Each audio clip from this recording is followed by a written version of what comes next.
पहला, अहित, असत्य, व्यर्थ, कटु, निंदायुत, उद्वेग वचन का त्याग, लीला भगवन नाम गुणों का गान करे नित सह अनुराग। सबसे पहला, वाणी से भयंकर अपराध बन जाते हैं। घोर नरकों की प्राप्ति वाणी के अपराध से होती है। सबसे ज्यादा अपराध वाणी से बनता है। साधक को वाणी पर बहुत संयम रखना चाहिए। पहला साधन बताया अहित। अगर वाणी से ऐसा बोला कि किसी का अहित अमंगल हो, नहीं। असत्य, झूठ नहीं बोलना। देखो, यदि प्रेम प्राप्त करना है तो किसी का अहित हो ऐसा नहीं बोलना, और असत्य, झूठ नहीं बोलना। क्यों झूठ बोले? हम भगवत मार्ग के पति क्यों झूठ बोले? क्या लाभ मिल जाता है झूठ बोलने से? पर एक स्वभाव बन गया, झूठा ही लेना, झूठा ही देना, झूठा ही भोजन, झूठ चबेना। आओ, कहां से आ रहे हो? प्रसाद नहीं पाया है। जब नहीं पाया है तो स्पष्ट बोल दो, नहीं, पाने की इच्छा नहीं, अभी नहीं पाया। पाया है, क्यों झूठ बोले? हर बात में झूठ नहीं, सत्य बोलना सीखो। यदि भगवत मार्ग में चलना चाहते हो, प्रेम प्राप्त करना चाहते हो, तो हमारे प्रभु सत्य नारायण है, सच्चिदानंद है, सत्य व्रतम, सत्य स्वरूप है वो। इसलिए वाणी से हमारी प्रार्थना है, हर साधक से झूठ बोलने का अभ्यास छोड़िए। जो भी होना होगा, हमसे गलती हुई, हमको दंड दे दो। कितना दंड दोगे? मृत्यु से बढ़कर कोई दंड नहीं। हम मृत्यु को स्वीकार किए हुए भगवत मार्ग के पथिक है। हम झूठ क्यों बोले? झूठ नहीं बोलना, कपट भरे वचन नहीं बोलना, अहित, कटु, कड़ुए शब्द, परुख वचन, निंदायुक्त, किसी की निंदा नहीं, उद्वेग, बोला सामने वाले का हृदय जलने लगा, ऐसे वचन का त्याग करना है। पहला, प्रेम प्राप्ति के लिए यह नियम है। वाणी एक अमोल है, जो कोई बोले जान, हे तराजू तौल के तब मुख बाहर आन। सहसा मत बोलो, पहले वाणी को तौलो हृदय में विवेक के तराजू पर। यह जाकर दूसरे का हित मंगल करेगी कि नहीं करेगी। अगर हमारी वाणी पवित्र नहीं है तो हम उपासना के पहले ही सोपान पर फेल हो गए। जिस वाणी से हमें नाम मंत्र सिद्ध करना है, वो वाणी अशुद्ध नहीं होनी चाहिए, झूठ नहीं बोलना चाहिए। असत्य भाषण, अहितकारी, कटुवचन, परुख वचन, निंदायुक्त वचन और सांसारिक वार्ता, इसका त्याग कर दे। यदि प्रेम मार्ग में जाना है तो लीला भगवन नाम गुणों का गान करे नित सह अनुराग। वाणी को पावन करना है, भगवान के पावन नाम का जप, नाम का कीर्तन और लीला गुणों का गायन। जैसे श्रीमद चतुरासी जी 42 लीला, श्रीमद भागवत, जब हम लीलाएं गायन गाते हैं तो हमारे हृदय के सारे मोहमल का नाश हो जाता है। पाप का नाश करके एकदम हृदय निर्मल होने लगता है। सच्ची मानिए, भगवत चर्चा करते करते भगवान की झांकी आने लगती है। आप एकांत में कभी श्रीमद् भागवत पढ़िए, मनन कीजिए, रोना आ जाएगा। एकांत में चतुरासी जी को बार बार गाइए, झांकी आने लगेगी। जो पदों में लीला छुपी है वो प्रकाशित होने लगेगी। श्याम श्यामा प्रगट, प्रगट अक्षर निकट, प्रगट रस स्रवत अति मधुर बानी। सत्य बोलो, हितकर बोलो, दूसरों को सुख पहुंचाने वाली बात बोलो, भगवान नाम जप करो, भगवान नाम कीर्तन करो, भगवत लीला गुणगायन करो। ये वाणी की तपस्या हो गई, ये वाणी की पावनता हो गई। और जो अपावन बात कही गई वो वाणी की त्याग दो। ग्राम्य कथा, लोक कथा, राजनीति की कथा, भोग कथा, ये सब छोड़ दे। किसी से किसी भी तरह का राग द्वेषात्मक वार्ता ना हो। मन से काम क्रोध लोभ के वेगों का करके परिहार। वाणी पहला। अब दूसरा कह रहे हैं कि मन, बड़ा योगदान है साधना में मन का। विषयों में लगा हुआ मन शत्रु है। और प्रभु के चरणारविंद में लगा हुआ मन मित्र है। मन प्रभु में लग गया तो विश्व विजयी हो गए। जिसका मन सावई मनः कृष्ण पदारविंदयो, प्रिया प्रीतम के चरणारविंद में जा रहा है मन, स्वाभाविक। बहुत बहुत धन्यवाद। अनंत जन्मों की उसकी सुकृत फलीभूत हो गए, साधना फलीभूत हो गई कि जो विषयाकार मन था वो भगवदाकार हो गया। जो विषयों का अवलंबन लिए था वो नाम रूप लीला का अवलंबन लेकर प्रेम में डूबने लगा। मन से हमारी वृत्तियां काम की उत्पन्न होती हैं। काम में बाधा पड़े तो क्रोध आ जाती, पूर्ति हो तो लोभ हो जाता है। नाना प्रकार के दोष उत्पन्न होते हैं काम से। ये मन सदैव काम कामना वासना इसी में भ्रमण करता रहता है। काम कामना वासना मन ते कर अति दूर, अति दूर इनका प्रवेश भी ना हो हमारे मन में। इन वेगों का परिहार कर दे तो कैसे? जब निरंतर अंदर नाम चलाया जाता है ध्यान सहित। ध्यान दीजिए, वाणी को पवित्र करने का उपाय बताया गया। वाणी को अपवित्र कैसे किया जाता है वो बातें बताई गई, उनका त्याग कर दे। अब मन सबसे ज्यादा काम भोग का चिंतन करता है। उसकी कामना ही प्रधान वो वृत्ति है जो हमें संसार में फंसाती है। कामना की पूर्ति में लोभ होता है और भोगे, और कामना की अपूर्ति से बाधा पड़ने पर क्रोध होता है। बड़े बड़े चाहे कोई भी हो, क्रोध आते ही मूढ़ता छा जाती है। मूढ़ता छाते ही स्मृति नष्ट हो जाती है। स्मृति नष्ट होते ही बुद्धि भ्रष्ट हो जाती है। बुद्धि भ्रष्ट होना ही सर्वनाश कहा गया है। ध्यायतो विषयान पुंसा संगास्तेषु उपजायते, संगात संजायते कामा, कामात् क्रोधो भिजायते, क्रोधात् भवति सम्मोहा, सम्मोहा स्मृति विभ्रमा, स्मृति भ्रंशात् बुद्धिनाशो, बुद्धिनाशात् प्रणश्यति, सर्वनाश हो जाता है। इसलिए विषयों का ध्यान ही ना हो पावे, विषयों का चिंतन ही ना हो पावे तो कैसे? अंदर ध्यान सहित नाम जप करो। यदि रूप का ध्यान हो रहा है तो ठीक है, नहीं तो नाम का ही ध्यान करो। जो नाम जप कर रहे हो उसी का ध्यान करो। राधा बार बार ध्यान करते हुए नाम जप करो। लीला भगवत गुण नामों का करे नित्य चिंतन अविकार। अविकार स्थिति प्राप्त करने के लिए, हृदय रूपी गुफा के अंधकार को दूर करने के लिए नाम का, प्रभु के रूप का, प्रभु की लीलाओं का चिंतन करें। जैसे हम जिह्वा से लीलाओं का गुणगान करते हैं, नाम कीर्तन करते हैं, वाचिक नाम जप करते हैं या उपांश नाम जप करते हैं, तो ये वाणी की पवित्रता हुई, मंगल है। पर हृदय रूपी गुफा में जो काम क्रोध चोर छुपे हुए हैं, इनको हटाने की अभी सामर्थ्य नहीं। इनको हटाने के लिए उतरना पड़ेगा गुफा में, नाम को उतारना पड़ेगा हृदय रूपी गुफा में। या तो ध्यान चल रहा है और या तो नाम ध्यान सहित चल रहा है। ध्यान सहित नाम जब एक एक अक्षर मात्रा का ध्यान करते हुए तो वही रूप प्रकाशित हो जाएगा। लीला गायन करें तो हमें 5 अध्याय करने हैं भागवत के, ऐसा नियम न ले। 5 श्लोक पढ़े पर खूब डूब के पढ़े कि क्या कहा जा रहा है, कौन सी लीला गायन, मेरे प्रभु क्या लीला कर रहे हैं, ऐसे। और जो रस ग्रंथ है इनके अर्थ पर विचार न करें, इनका केवल गायन करें। ये अर्थ विचार करने की सामर्थ्य प्रकाशित करेंगे गायन करते करते।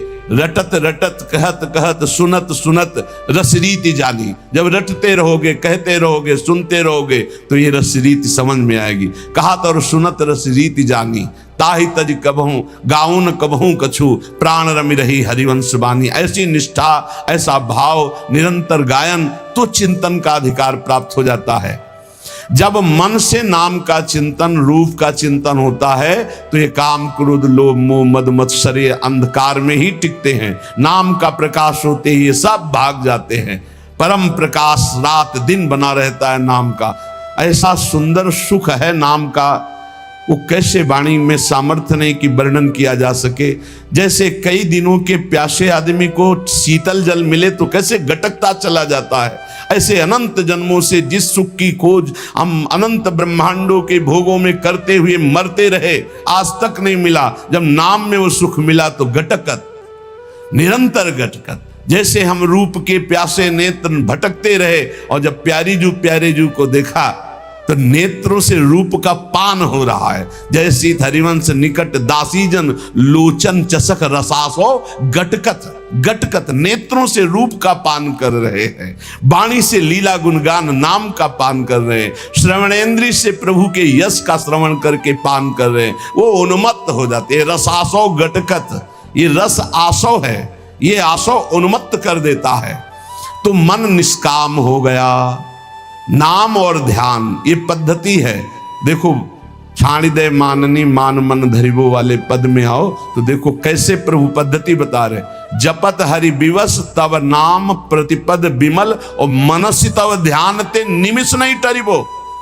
एक साथ दोनों बात, जप हो रहा है वाणी से तो मन से एक निमिष के लिए भी ध्यान में नहीं छूट रहा, ध्यान नहीं छूट रहा। हित सजनी जो कह रहे हैं प्यारी जो से, पहली बात तो प्रणत हैं आपके लाडली जो, आपको मान धारण नहीं करना है। प्रणत सुंदर सुघर प्राण वल्लभ नवल बचन आधीन सोईतो कत करिबो। और स्थिति जपत हरि विवश तव नाम प्रतिपद विमल मनसि तव ध्यान ते निमिष नहीं टरिबो। और इधर हनुमान जी महाराज श्री जानकी जी की स्थिति वर्णन कर रहे हैं। अशोक वाटिका में बैठे, नाम पाहरू दिवस निशि ध्यान तुम्हार कपाट, लोचन निज पद जंत्रित जाहि प्राण के ही बात। आप कैसे समझोगे जानकी जी की स्थिति को? प्रभु आपका नाम रात दिन पहरा दे रहा है, नहीं तो कब प्राण निकल गए होते। और आपका ध्यान कपाट की तरह दरवाजा बंद किए हुए, हृदय में राम रूप का ध्यान है, जिह्वा पे नाम आठों पहर चल रहा है, इसीलिए जानकी जी को प्राण नहीं गए, नहीं तो कब छूट गए होते। नाम पहारू दिवस निज ध्यान तुम्हार कपाट, लोचन निज पद जंतित जाहि प्राण के बाद। और यहाँ सजनी जू लालजू के लिए कह रही, जपत हरि विवश तव नाम प्रतिपद विमल मनसि तव ध्यान ते निमिष नहीं टरिबो। प्यारी जो बचन आधीन सो हितो कत करिबो, जो आपकी केवल आज्ञा हो उसका पालन करने पे तत्पर है, उनके साथ आपको मान उचित नहीं। जब तक नाम हृदय में ध्यान नहीं किया जाता, रूप का ध्यान नहीं होता, तो बाहरी नाम जपते हुए भी हृदय में विकार आते रहते हैं, विकारों का खेल होता रहता है, इसीलिए प्रेम का प्रकाश नहीं होता। तो प्रेम प्रकाशित करने के लिए वाणी पावन और मन पावन। अब प्राण पवित्र करो। प्राण कैसे? प्राण आहार से अशुद्ध और शुद्ध हो जाते हैं। तो आहार, हिंसा में अशुद्ध भोजन का, भगवत मार्ग में चलने वाले को तमोगुणी आहार का त्याग कर देना चाहिए। ये सब अभक्ष्य पदार्थ तो दूर ही हैं। प्याज लहसुन में कोई हिंसात्मक दोष नहीं, पर घोर तमोगुण प्रकट करता है, इसलिए इसका त्याग किया गया है। जहां आलू प्रकट होती है, जहां कंद शकरकंद प्रकट होती है, जैसे मूली गाजर प्रकट होती है, ठीक वैसी उसी खेती में उसी जगह में ये प्याज लहसुन प्रकट होता है। इसकी प्रकट होने की प्रक्रिया कोई अपवित्र नहीं है, ये खेतों में प्रकट होता है। लेकिन ये घोर तमोगुणी है, ये भजन में बहुत बाधक है। जब तक आपका हृदय प्राण मन वाणी ये पवित्र नहीं होंगे तब तक आप भगवत साक्षात्कार नहीं कर सकते। तो पवित्रता के लिए इसका त्याग किया गया है। प्याज लहसुन का भगवत प्राप्ति की पवित्रता के लिए त्याग किया गया है। ये कोई हिंसात्मक दोष वाला नहीं है, पर ये तमोगुणी है, तो तमोगुणी का त्याग करके सत्वगुण का सेवन करते हुए वो गुणातीत अवस्था में पहुंचना, इसलिए इसका त्याग अत्यंत अनिवार्य है। और कहीं भी किसी भी ठाकुर जी को कभी भी कोई भी भोग नहीं लगाता प्याज लहसुन का। अगर लगाता है तो ये अपराध है। आज तक कहीं कोई प्रमाण नहीं है कि कहीं सात्विक पुरुषों ने इसको पाया हो या ठाकुर जी को भोग लगाया गया हो। इसलिए इस तमोगुण प्रदान करने वाले प्याज लहसुन का भी त्याग कर दे। और कह रहे हैं करे चटूरेपन का त्याग। प्राण को शुद्ध करने के लिए ये बाजारू चीजें खाने की जो चटोरापन बन गया है, वो प्रेम प्राप्ति की ठीक वृत्ति नहीं है। कि आप बाहरी चीजें, आपको अगर भोग ही लगाना है तो आप अपने घर में जो रूखा सूखा बनाइए, भाव से भोग। ये केवल ये 2 अंगुल जबान की बात है, गले के यहाँ से गया ना, वो खट्टा मीठा सब बेकार हो गया, वो मल बन जाएगा। इसी की केवल इसको स्वाद दो, हरि नाम का, राधा नाम का। ये चटोरेपन का त्याग करो। ये ज्यादा चटोरापन रजोगुण तमोगुण प्रकट करके भोग वासनाओं में भ्रमित करता है।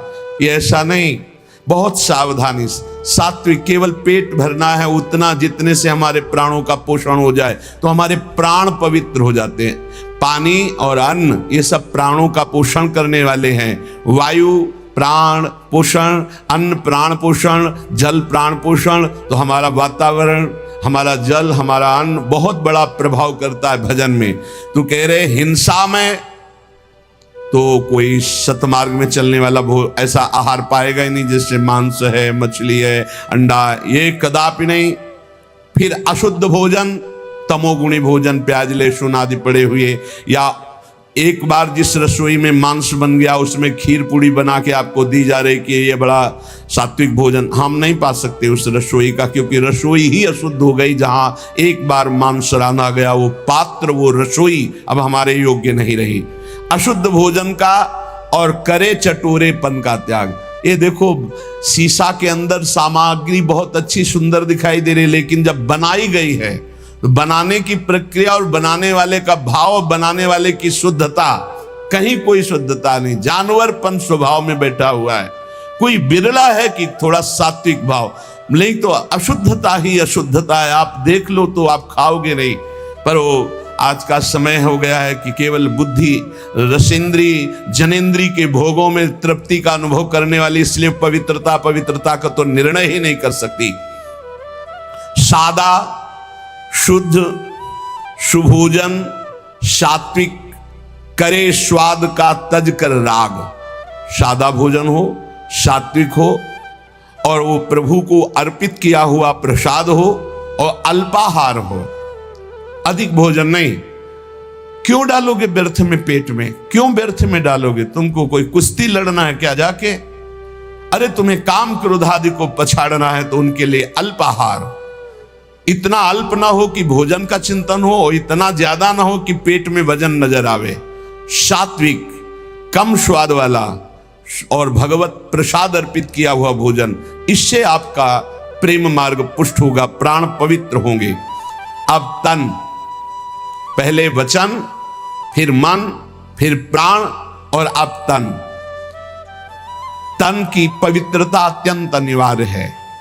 शौचाचार का ज्ञान जिनको नहीं है उनकी भजन वृत्ति नहीं चलेगी। आप देख लीजिए, लघु शंका जाइए, बहुत सावधानी से लघु शंका होकर जलेंद्री का प्रक्षालन करके हाथ को 1-2 बार तो रज जरूर लगाओ। भले तुम आप साबुन आदि लगाते हो तो रज जरूर, रज के बिना पवित्रता नहीं मानी जाती। और फिर आचमन करे, 3 बार आचमन करे, फिर मंत्र जपना शुरू करे। कभी खाली ना रहे। तो जब लघु शंका जाए तब जल का प्रयोग जरूर करे। शौच जाए तो उतने ही वस्त्र पहन कर जाए जितने प्रक्षालन धो सको, और पवित्र वस्त्र धारण करो।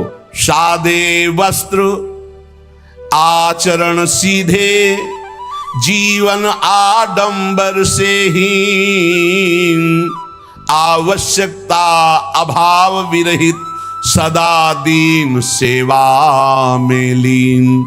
सादे वस्त्र, शौचाचार का पूर्ण ज्ञान, आचरण बहुत पवित्र आचरण, सरल सीधा स्वभाव, पवित्र आचरण, आडंबर से हीन, कोई भी बनावटीपना नहीं होना चाहिए। ऊपर वर्णन आया कि कोई इस प्रेम मार्ग का पथिक आडंबर न करे। आडंबर सखी भाव या गोपी भाव का नाटक न करे, दिखावा न करे, क्यों इधर उधर श्रृंगार करके हम अपने को जनाए कि हम गोपी हैं या सहचरी। आडंबर है। गोपी या सहचरी देह भाव छूट जाने पर प्राप्त होता है। ये देहातीत भाव है, देह का श्रृंगार गोपी नहीं है, ये देह का श्रृंगार सहचरी नहीं है। बनिता पुरुष भाव मिट जाए, सेवे ललितादि के भाई, देह शुद्धि का विस्मरण हो। बता रहे हैं ना, पूर्व की स्मृति ना भविष्य का कोई। बीते हुए ना भूत की स्मृति ना भविष्य की स्मृति, वर्तमान में भी मैं स्मरण कर रहा हूं, ऐसी स्मृति नहीं, केवल अखंड स्मृति। ये बाहरी आडंबर नहीं होना चाहिए, मना किया है ऊपर। ये जीव अपने वास्तविक लक्ष्य से भ्रष्ट हो जाता है जब बाहरी आडंबर करके दूसरों को रिझाने की चेष्टा करने लगता है। इष्ट को रिझाने के लिए देह भाव विस्मृत होना है, देह को सजाना नहीं है। सादा शुद्ध सुभोजन सात्विक, करे स्वाद का तज कर राग। बहुत सात्विक भोजन, वैसे ही सात्विक वस्त्र।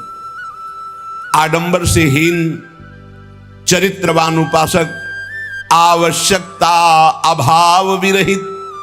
जैसे मुझे प्रभु रख रहे, मैं राजी हूं, मुझे कोई आवश्यकता नहीं, न परिस्थिति बदलने की न स्थिति बदलने की। जैसे मुझे प्रभु रख रहे हैं, जोई जोई प्यारो करे सोई मोहि भावे, मुझे संतोष है जैसे रख रहे हैं, बहुत अच्छा है। हमें किसी से कोई मांग नहीं, हमें कोई चाह नहीं, हमें कोई परिवर्धन की चाह नहीं, ये परिवर्तित हो जाए, ये बढ़ जाए, नहीं।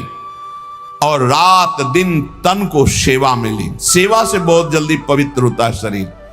माता पिता की सेवा, बूढ़ों की सेवा, रोगी की सेवा, पशु पक्षियों की सेवा, किसी की सेवा, भगवान की सेवा, संत सेवा, गौ सेवा, किसी की भी भगवत भाव से सेवा की जाए तो शरीर बहुत जल्दी पवित्र होता है।